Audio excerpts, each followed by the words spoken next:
У нас все нормальные люди в это время обычно спят. А я нет, я вещаю. Почему? Потому что я хочу с вами поделиться кое-чем интересным. Если вы страдаете слепым патриотизмом, я вам очень рекомендую не смотреть это видео, потому что оно у вас вызовет жгучий бадхерт. Вот, а думающим людям, которые у меня на канале большинство, я рекомендую послушать его, потому что это вам поможет не опозориться. Я вот недавно опозорилась. Мне на Фейсбуке мои иностранцы, которые подписаны на меня, они мне оставили песню Джанет, которая называется «Por qué te vas?», потому что ты уходишь, да, называется песня. И я слышу знакомая мелодия, знаете. Думаю, такая знакомая мелодия. Ну, вспомнила, ну это же, блин, это же русская песня. В последний раз. Время пройдет, и ты забудешь все, что было. Я вам не буду ее включать, потому что у меня YouTube уже запарился своими авторскими правами. Я вам просто оставлю линк, ссылку на нее внизу. Я послушала и говорю, блин, да это же у русских сперли. И мне говорят, кто спер? Она же была написана в 1974 году этим, как его зовут, Хосе Луис Пералес, испанским композитором. Я говорю, да? Надо посмотреть. И точно. Пошла, нашла, 1974 год, а Хосе Луис Пералес, потом Луговой ее спер в 78 году, 4 года спустя, и написал ее для веселых ребят, текст. И вот так вот появилась в последний раз песня. Уже потом Hi-Fi сделала свой ремикс, уже сколько ремиксов только нету, да, на нее. И вот так вот я уже столько песен уже так нашла, таким образом, что это просто ужас. В России русская попса — это плагиат на плагиате, плагиатом погонять. Ну ладно, допустим. Но тут же, понимаете, намного серьезнее вещи происходят. Вот матрешка. Вы всегда ее считали истинно русским предметом. Вообще, я считала, по крайней мере. Нифига. Матрешка. Во-первых, она появилась в 90-х годах. Вы знали об этом? Я думала, что она древнее была. Фиг вам. Матрешка появилась в 90-х годах 19 века. Значит, из Японии. Полностью сплагиачена у японцев. У японцев кукла Фукурума. Она вообще изображение бога. И там тоже один в другом, да. Вот вам картинка. Значит, сплагиатели в 90-х годах и сделали ее, как создали культуру, понимаете, русскую. Матрешка. Чисто русская кукла. Да, как бы не так. Вот, это раз. Ну что русское еще у нас есть? Балалайка. Фиг вам. Не русская балалайка. Во-первых, балалайка, она никогда не была треугольная. Она была всегда круглая. Это раз. Если не верите, вот вам портрет мальчика, да, русского. Я не знаю, русский, не русский, но он с балалайкой. В общем, с балалайкой, как вы видите, балалайка не совсем то, что мы сегодня видим. А этот портрет, он был нарисован в 1800 каком-то, то есть 53-м или каком-то таком. Ну, короче, в 1800 каком-то году балалайка не была треугольной. Она была круглой. И очень похожей на казахскую домбру. Да? Вообще, очень похожа. Ну совсем, очень похожа на казахскую домбру. А казахская домбра, я думала, а кого же казахи-то сперли домбру? Я начала изучать этот вопрос и узнала, что в Алматинской области, высоко в горах, нашли рисунок, значит, наскальный, который изображает этот музыкальный инструмент и 4 танцующих человека в разных позах. Вот, и по исследованиям известного археолога, как они говорят, данный рисунок датируется периодом неолита. Но это тоже спорно, знаете, они там датируют вам возраст, потом оказывается, что это все фигня. Ну, неважно. Все равно, она появилась сначала у казахов, и это факт. А потом она появилась у русских. Это балалайка. В 1700 каком-то году, не помню. Вот. Ну ладно. Тельняшка. Тельняшка же. Русская. Нет, тельняшка не русская. Ответ вам. Тельняшка тоже, и тоже, кстати, я опозорилась с тельняшкой. Я думала, что она русская. Фиг, не русская тельняшка. Значит, мне прислали тельняшку. Я говорю, это ж тельняшка русская. Значит, они говорят, какая русская? И показывают мне итальянского моряка в тельняшке. Такая, знаете, старая фотография. Я говорю, опаньки. В общем, занялась историей тельняшки. Оказалось, что это вообще она пошла от голландцев. У них изобрели тельняшку, старый костюм для моряка, и потом она распространилась по Европе среди тех же итальянцев, и потом дошла до России. И так появилась тельняшка. Самовар. Самовар же должен быть русский. Нет, конечно. Он вообще появился в России в период Петра Первого.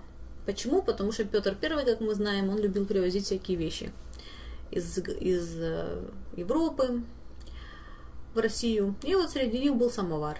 Они, кстати, из Голландии он его привез в Россию, идею самовара. Вообще появилось чаепитие тогда в России, очень стало популярным. И вот самовар приобрел, так сказать, свою популярность. Но прикольно то, что в Голландии, скорее всего, они сперли эту идею либо у римлян, либо у Китая, потому что в Риме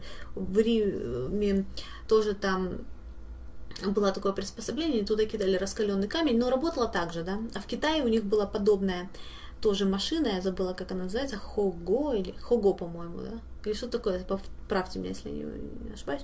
То же самое, подогревало им там воду, еду. Вот так вот, самовар. Вот просто стало интересно, да. Думаю, у нас хоть что-то своего есть вообще. Думаю, сарафан хотя бы русский. Он появился то ли в 13, то ли в 14 веке, слишком давно появился, да. Фиг. И сарафан не наш тоже. Потому что он пришел к нам с Востока, оказалось, да. И у него он переводится с иранского как одетый полностью. Так вот. А халат переводится, я не помню, по-моему, с арабского, как почетное платье. Ну, неважно. Короче, мы очень русские. Гжель, да? Гжель, вот, роспись там. Но мне надо объяснять, что фарфор, он был изобретен в Китае, да? Или надо? Потому что уже дошли до того, что уже мы это не знаем. Короче, фарфор изобрели в 620 году в Китае. Вот вам ничего не напоминает? Вот это вот. Или вот это. Короче, вот так появилась гжель. Чистая русская роспись. Офигеть. Мои детские мечты разбиты.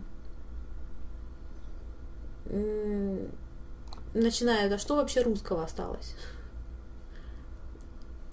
А вы сами проверьте, что осталось русского. Потому что я уже просто, знаете, я уже устала от этого, потому что постоянно начинаешь копаться в чем-то русском. И уходишь корнями куда-то в другое русло. И вообще, а кто такие русские? Мы же даже не знаем, кто такие русские. Вот кто такие русские, а? Вот вы знаете, кто такие русские? Многие мне сейчас начнут отвечать, что да, знают. Нифига вы не знаете. Потому что никто этого не знает. Мы можем только догадываться, кто такие русские. Но я точно знаю, что это не то, что вам навязывают. Не то, что мне навязывали всю мою жизнь. Абсолютно не то. Потому что вы, я сомневаюсь, что вы сможете еврея от русского вообще отличить. Знаете, у нас же как в России? Еврей это Добрынин, там, Шуфутинский, там, знаете, такие вот черноволосый, там, пучеглазый, да? Почему черноволосый, пучеглазый? Вы что, Жириновского не видели? Вы что, Абрамовича не видели? Ну ладно, Жириновский, Абрамович, там, да, Абрамович. Вот я вам расскажу просто историю мою. Я сама из Сочи. Я всю жизнь думала, что у меня в классе было хотя бы 70% русских. Но когда я поехала в Нью-Йорк, а вы знаете, что Нью-Йорк это еврейский город, штат, ну там Нью-Йорк есть город, и он находится в штате Нью-Йорк, да. Нью-Йорк штат, мы говорим про Нью-Йорк штат, не про Нью-Йорк город. Нью-Йорк штат, в нем живет больше евреев, чем в Израиле. То есть это чисто еврейский штат, Нью-Йорк. Там разные религиозные общины. Я не знаю, каким чертом, я там прожила 2 года. Вот тогда я начала различать еврея от русского. Но если бы не эти 2 года, я бы так до сих пор бы и жила бы с зашоренными глазами. Потому что мне такие лица попадались, круглолицые, голубоглазые, с русой косой до пояса. Дочь раввина. Что у меня уже просто... Я начала спрашивать, а кто тогда вообще русские? Я поняла, что у меня в классе было только 2 русских парня, и то насчет одного я не уверена. Потому что я, когда увидела эти лица, я поняла, что что-то у нас очень не то. По крайней мере, в России. По крайней мере, в моем городе, в Сочи. Я не знаю, как в других городах. Но у нас точно. У нас были явные евреи, да, которых там явные армяне, явные грузины. И были те, которые были неявные. Вот, допустим, у нас был парень, я не буду говорить, как его зовут, я просто скажу, у него была русская фамилия и русское имя. Он был под 2 метра ростом, огромный такой, плечи широкие, голубые глаза, блондин, чисто русский такой богатырь был. Потом я узнаю, что его мама чистокровная еврейка. И вот таких вот полукровок, а отец русский, вот таких вот полукровок по России, особенно, но только в европейской части России, вот там, где был хазарский каганат, если кто не знает, вот таких вот русских дофига. То есть каждый русский вот такой. Я вам сейчас покажу фотографии, которые я специально для вас нашла. Ашкеназские евреи и русские. А вы мне скажите, кто из этих девушек русская, а кто ашкеназка? Да? Давайте такое сделаем. Я специально сохранила. Поехали. Вот сколько насчитаете русских, а сколько насчитаете ашкеназок. Вперед.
Ответ. Это были все еврейки. Вот. И потом мне начинают рассказывать про славян. Я, конечно, понимаю, что оно красиво звучит, но давайте копаться, что ли. А с чего вы взяли, что это были славяне? Вот начинают меня: ой, великие русские князья, великие русские. Я недавно, так получилось, что мне нужно было создать реплику русского шлема. Ну, для работы мне нужно было. Я начала искать русские шлемы. Натыкаюсь на шлем князя Невского. Я офигеваю.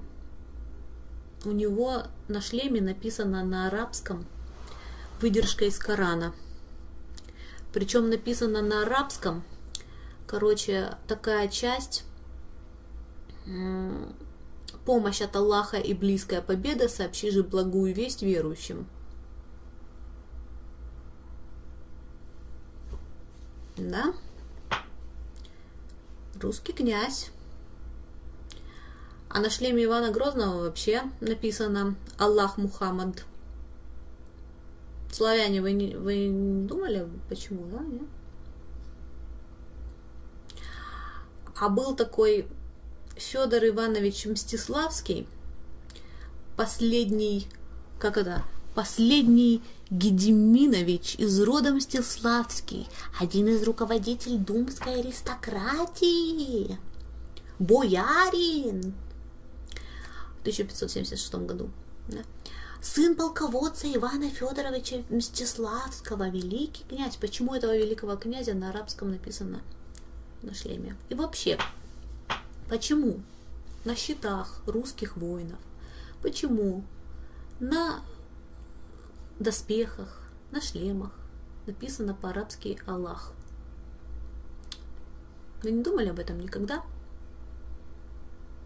А вы не думали, почему на шапке Мономаха изображена звезда Давида? А вы не думали, почему в русских росписях она везде присутствует? А вы не думали, почему русская аристократия помечала могилы своих такой звездой? Не думали? Вот. А вы подумайте. Но главное, спросите себя. Ладно уже, вы не обращайте на этот факт внимания, ладно уже. Ну ладно. Обратите хотя бы внимание на то, откуда пошло славянство. Вот откуда пошло, вот наберите в гугле славянство, что вам выскакивает? Вам выскакивают красивые изображения, девушки с голубыми глазами. Вам выскакивают красивые там наряд, боже, одежда, какие сооружения, там, не знаю, великая культура. Да? А вот у меня есть фотографии. Во время Николая II в России было больше 80% крестьян. Вы можете представить себе цифру 80% крестьян на минуту, на мгновение? Что такое 80%? А теперь посмотрите на фотографии крестьян.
Ну и к чему я клоню? Сейчас опять начнут, вот ты на русских гонишь. Конечно, гоню. Вы что же не видели, что я подделала все фотографии в фотошопе. Все подделка. Только для того, чтобы нагнать на русских. Лишний раз их унизить. Да? Не знаю. Если вы отказываетесь видеть правду, то проблема тут не у меня, понимаете? Единственное, что я ищу, это правду. Потому что вот у меня обе бабушки, они выходцы вот таких вот крестьян. Обе мои бабушки. Вообще, у кого они не выходцы, да? Спросите у кого угодно. Не выходцы, только там дворяне, да, может, какие-то остались. Потому что дворянство, в принципе, все было уничтожено. Вот, почти, да. Кто-то там остался, у кого-то там какие-то предки дворянские. Если вы разберетесь, что такое дворянство русское, то вы поймете, что ничего русского в нем нет. Вот.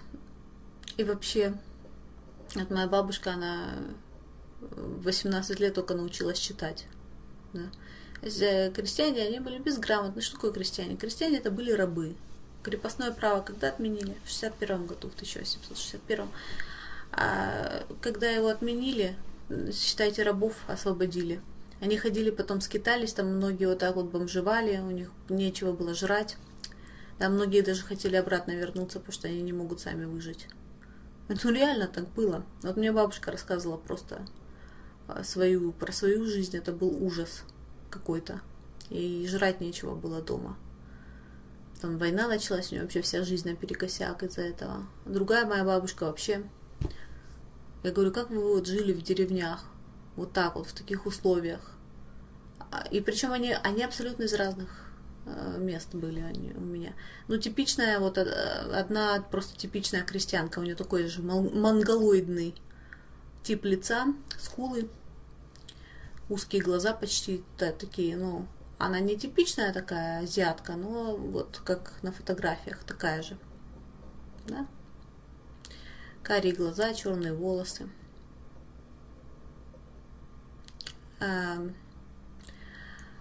И вторая такая же, кстати. У меня вообще из светлоглазых только мама была.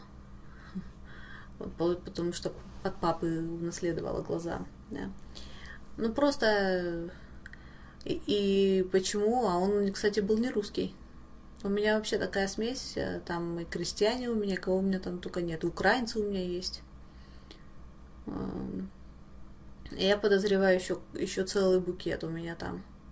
Потому что иногда тоже начинаешь смотреть на типично русские лица и думаешь, господи, а где русские вообще?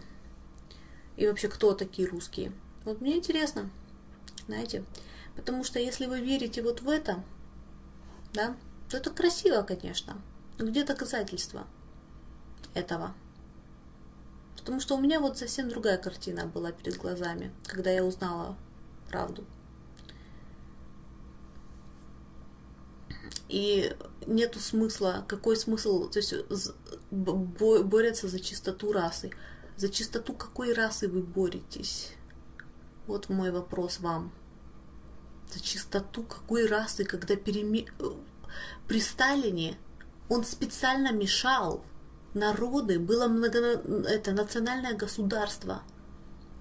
И это до сих пор видно. Поедете в Якутию, поедьте в Алтайский край, поедьте вообще по России, попутешествуйте, и вы увидите. Нету ни одного русского, похожего на другого. Да? То есть группировками, вот те, которые ближе к Европе, к хазарскому каганату, те похожи вот как раз на то описание славян, которое вам втемяшили в голову, что вот такой вот славянин должен быть. Вот такой вот. Да? Вот это хазарский каганат. Все, что за, похоже на азиатов. Что, не верите? Пойдите посмотрите, что такое Якутия. Не верите? Попутешествуйте. Вот. Но моя бабушка, она себя русской считает. Ну, потому что она и есть русская. Карие глаза, черные волосы, монголоидный тип лица. Если я не права, приведите мне другие доказательства. Да? Вот приведите мне доказательства того, что вот это было. Потому что я не нашла их. Может, я плохо искала? Может, у вас есть какой-то источник? Дайте мне этот источник. Я хочу сама в это верить. Мне это нравится. Но я просто не нашла этому. Я не, понимаете, нельзя верить, если к вам пришли кто-то и рассказывает вам сказку. Оно красиво и хочется в это верить. Но я просто из тех, кто выбирает горькую, но правду, понимаете? Потому что я вот не стесняюсь того, что мои бабушки были крестьянками. Почему я должна стесняться прошлого? Я должна гордиться настоящим, потому что настоящее, если у меня хорошее настоящее, оно приведет рано или поздно к хорошему будущему. Главное, это эволюция. Вот неважно, вы пришли с крестьян там, или откуда. Главное, кем вы являетесь сегодня, что вы умеете сегодня. Не остались ли вы на том же уровне крестьянина, как вот это вот. Понимаете? Главная эволюция. Кто-то начал читать, вот у меня мама от крестьянки, она родилась, моя мама, да, она получила высшее образование, сама добилась его, понимаете? Мозги надо развивать и эволюционировать, напрягаться, а не быть на таком же уровне. Вроде как эволюционировали, а мозги те же, понимаете? Нельзя же так жить. Вот, и да, спрашивала у бабушки, вот как вы жили в таких условиях. Ой, говорит, даже трусов не было. Я говорю, нифига себе. То есть передавали, значит, роскошь была это, как одежда, вы говорите, славяне. Шикарная одежда, рисуночки, где шикарная одежда, там, дизайны. Замечательно. Реально тряпок не было. Вы видели крестьян? Не было средств. Ни обуви не было, босиком все ходили. Ничего не видели на фотографиях? Я говорю, трусов не было. Как же, говорю, женщина в критические дни там, да. Она говорит, да, говорит, по ногам текло, на землю капало. Великое прошлое славян. Короче, я жду от вас доказательства того, что это все неправда. Я хочу реально верить в великое прошлое славян. Дайте мне доказательства, пожалуйста. Потому что я вот чем дальше копаю, тем вообще узнаю, что такое, что дворянство, оно вообще не было русским. К чему я докопалась? Опять же, я не утверждаю, что до чего я докопалась, правда. Но оно просто больше всего имеет смысла, потому что больше доказательств я нашла именно в этом направлении. Во-первых, из-за того, что я наблюдала из жизни своей, да, и по людям, которые сегодня живут в России, по лицам. Я когда начала путешествовать, я начала увидеть лучшие лица. То есть много китайцев вот даже здесь живет, да, и много живут евреев. Я начала видеть разницу. Раньше я вообще не видела ее. И отличать вот у кого какая раса, в ком какие корни. Вот. И лично я нашла для себя вот такую правду. Я нашла такую правду, что русскими торговали как рабами всю их жизнь. И это ужасная правда. А люди нам сегодня рассказывают красивую сказку, у которой нет доказательств. Нету реально, поищите. Помимо вот этих красивых картинок есть что-то? Может, какая-то одежда сохранилась, да? Поищите, вот я не знаю, я признаю то, что я не права, если вы мне найдете доказательства. Не просто вот я думаю так, а реальные доказательства. Найдите мне, пожалуйста. Я вам буду благодарна. Злиться на меня бесполезно, потому что злитесь, не злитесь, правда от этого не изменится. Вот, я от этого тоже не переменю мнение. Я могу переменить мнение свое только если вы мне доказательства. Если вы мне логически обоснуете мою неправоту, да, и приведете мне какие-то доказательства, которые доказывают обратно. Ладно, это все, что я хотела сказать. Я потом еще сделаю видео. Гимн Лариса Долина поет. Блин, даже поет не русская. Но неважно. И там, короче, может быть, вы видели на ютубе гимн России и великие люди России. Ёлки. Ни одного русского лица нету. Ну, короче, посмотрите, поищите, может быть, вы что-то найдете. Ладно, я пошла. Всем хорошего времени суток. Если с чем-то не согласны, пишите, но не просто пишите, понимаете, обоснуйте. Если вы не будете обосновывать, а просто будут наезды, то я вас забаню, потому что мне некогда терять с вами время, понимаете. Я хочу, чтобы вы мне задавали конкретные вопросы или говорили конкретные вещи. Все. Пока.